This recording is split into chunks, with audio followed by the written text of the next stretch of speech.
Sou promotor do Tribunal do Júri, né, que julgam os casos de homicídio, quando ocorre uma pessoa mata a outra em cárceres.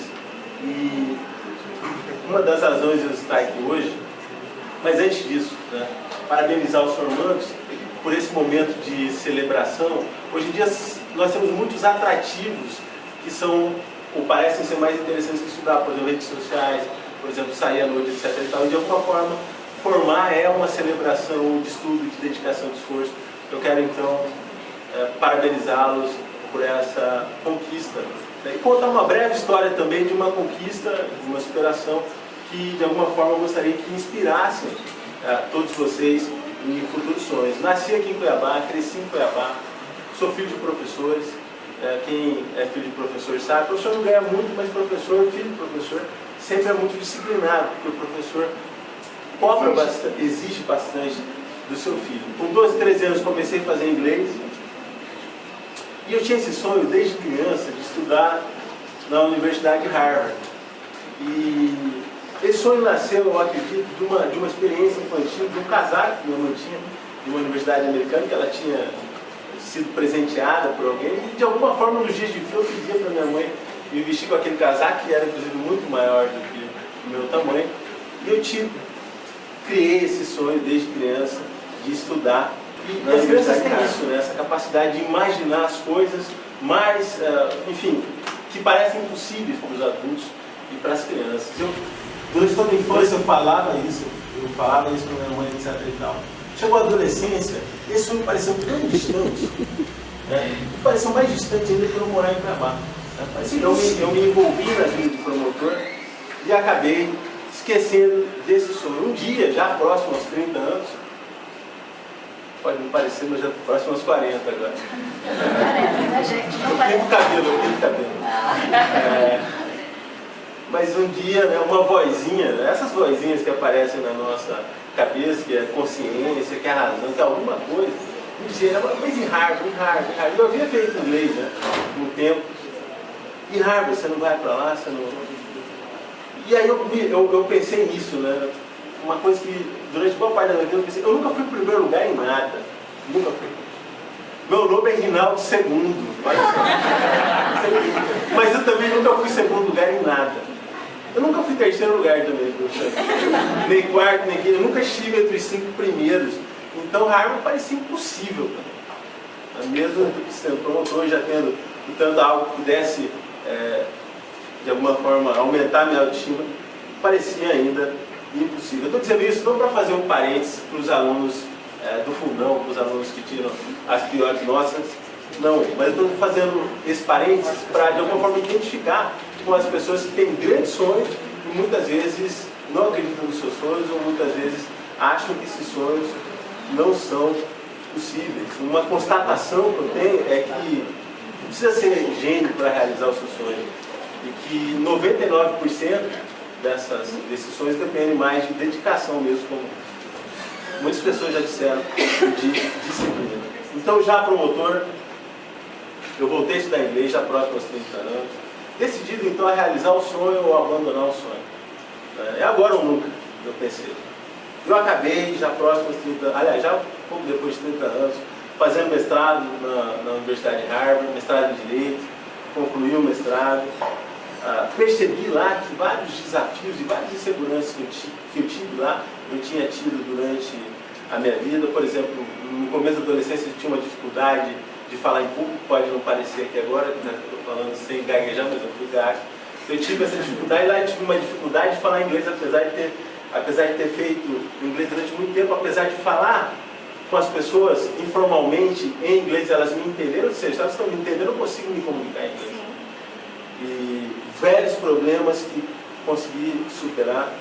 Pude perceber lá que muitas pessoas que estavam lá não eram muito diferentes de pessoas que eu havia estudado em Cuiabá, na universidade, no segundo grau, na 8ª série. A única diferença é que as pessoas acreditavam que era possível estar lá. Então, de alguma forma, acreditar no sonho é muito importante. Estou contando toda essa história, né, porque de alguma forma na vida a gente tem fracassos. Não estou contando essa história numa perspectiva egocêntrica, mas para animá-los, como disse Charles Chaplin, a persistência é o caminho do êxito. Estou contando então essas histórias não para os super seres humanos, não para os superdotados, não para os primeiros lugares, que nunca fui, como eu disse, mas para as pessoas de carne e osso que erram, que fracassam, que sentem insegurança, que sentem medo dos desafios, mas que também se dispõem, quando esses fracassos inevitáveis ocorrem, a depois de 1, 2, 3 dias se levantar e se colocar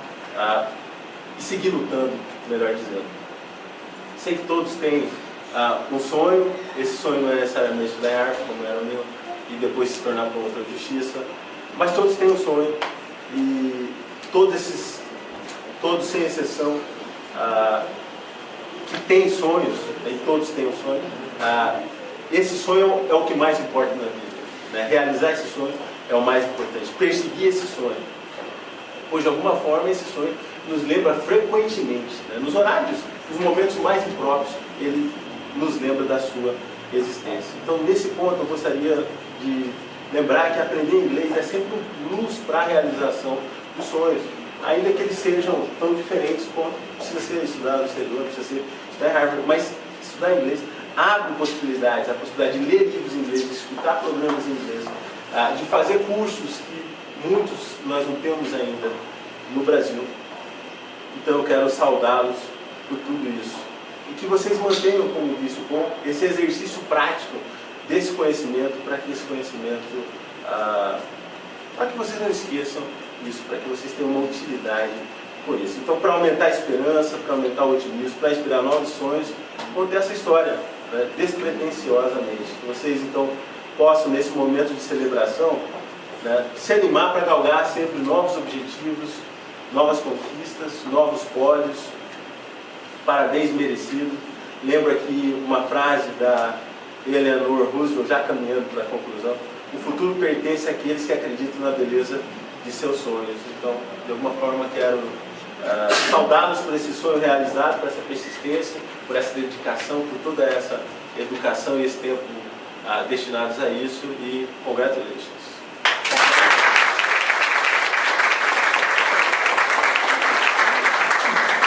Portanto, então vocês concluem que não deve abandonar o curso de inglês e espanhol nunca, né? Não é verdade?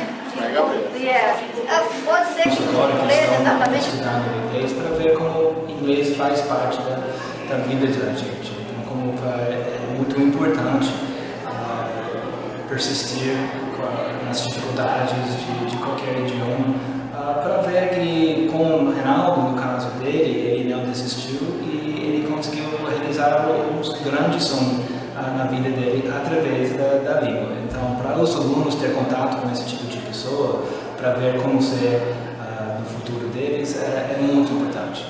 Eu achei bem interessante porque ele compartilhou a experiência com a gente e motivou a gente a seguir os nossos sonhos. Eu acho muito importante, né, quando a gente tem experiências de vidas reais, né, de pessoas que foram atrás dos seus sonhos e conseguiram alcançar, apesar das dificuldades da vida e algumas coisas que podem